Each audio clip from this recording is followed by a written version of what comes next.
Good evening. The Philippine Navy says Chinese ships appear to have left the waters at the Escudero Shoal in the West Philippine Sea.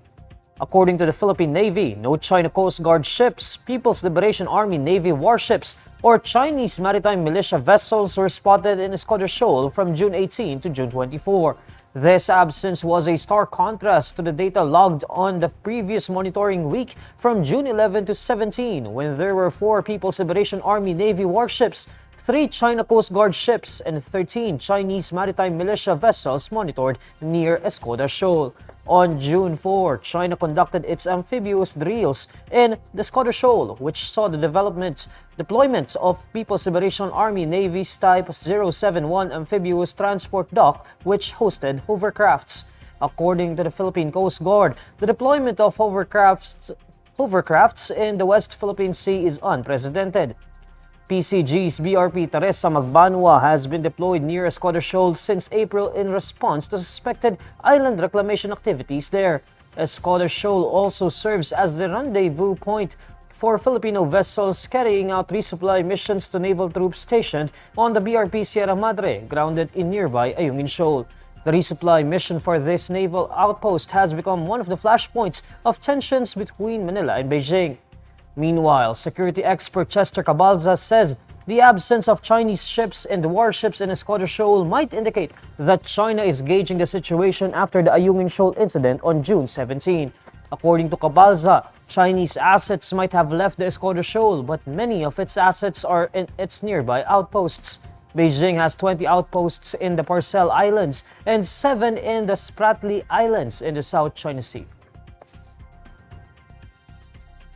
Senate President Francis Escudero says Vice President Sara Duterte's earlier pronouncement that her father and brothers are gearing up for their respective senatorial bids signals that the politics and politicking in the country have begun ahead of the 2025 midterm polls.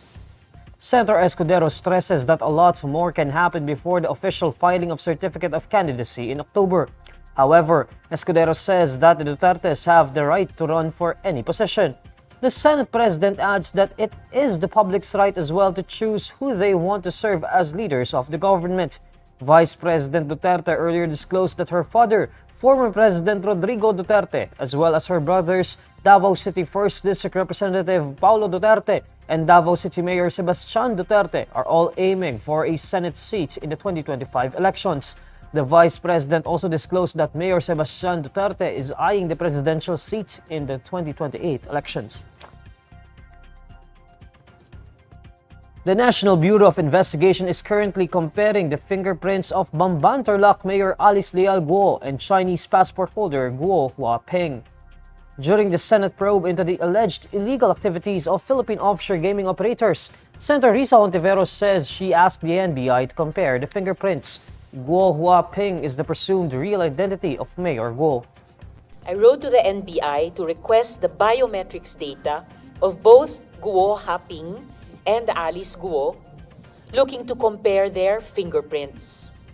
Atin pong nakuha ang kanilang fingerprints at sa kasalukuyan ay ito ay ina-analyze. During the hearing, Senator Hontiveros reveals a document from the NBI's database showing that a different individual with the name Alice Guo has the same name and birth date with the mayor but has different faces. Senator Sherwin Gatchalian previously showed documents from the Board of Investments and Bureau of Immigration allegedly proving Mayor Guo's true identity. This contradicts to Guo's earlier pronouncement that she is a love child of her father and his housekeeper, Amelia Leal. According to Gatchalian, the quo warranto case against Guo could strengthen if the embattled mayor is proven to be a Chinese woman. Guo has been the subject of scrutiny after the Senate panel on women bared her alleged ties to Zunyuan Technology Incorporated, a pogo hub in Bamban-Tarlac that authorities raided in March. Guo repeatedly denies this allegation and insists that she is a simple Filipino citizen. The Philippine Statistics Authority has recommended to the Office of Solicitor General the cancellation of suspended Mayor Alice Guo's birth certificate. Philippine Statistics Authority's Civil Registration Office Assistant National Statistician Mariza Grande says the PSA has no power to cancel a birth certificate. We already endorsed to the Office of the Solicitor General for the cancellation of the Colby.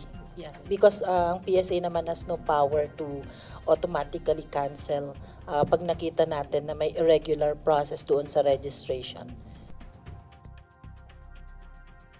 Grande admits that the Philippine Statistics Authority found Guo's late birth registration irregular after Senator Risa Hontiveros observed that Guo's birth certificate was obtained fraudulently. Nako-confirm nyo na yung birth certificate niya ay nakuha fraudulently or irregularly, considering halos walang attachments ito nung isubmit bukod dun sa negative certificate ng NSO. Tapos parang gaya ng nalaman namin ng previous hearings, parang mali-mali pa yung information sa marriage status ng mga magulang. According to Grande, the embattled local official's identity will be considered as floating if her birth certificate will be cancelled. Guo's birth certificate has been scrutinized after senators flagged irregularities found on the document. Meanwhile, Senator Sherwin Gatchalian previously emphasized the need to reform the country's birth certificate system. He said that there are more than 60 cases lodged at Philippine Statistics Authority in relation to fake birth certificates being granted foreigners. The Philippines and Kuwaiti authorities agreed to resume the deployment of Filipino skilled and domestic workers to the Middle Eastern country, according to the Department of Migrant Workers. In a press briefing, Migrant Workers Secretary Hans Kakdak says Department of Migrant Workers Undersecretary Bernard Olalia met with Kuwait officials, the Ministry of Interior and the Industry of Foreign Affairs, and other officers to discuss the matter after over a year of the ban on Filipino workers' deployment in Kuwait. Kung magbalik pa lang tayo, bunsod ng Manara case, nagkaroon ng deferment of deployment si Secretary Toots noong February last year. At doon ay pinagbawal ang deployment ng first-time domestic workers.